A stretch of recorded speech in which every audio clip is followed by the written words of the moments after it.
Buko lang muna kami dito sa Ifugao. Ito yung view namin. Tapos ito kasama ko si Moto KB. Wala, gulo-gulo na yung buhok namin sa helmet eh. Buti ikaw may scalp ka, no? Ayan.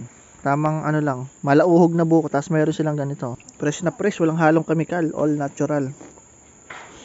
Ito, matatapos na namin yung mga kurbada dito sa Ifugao.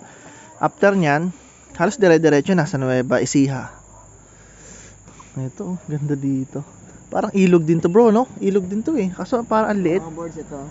Siyempre, hindi mawawala sa biyahe ang Ayun! Puta.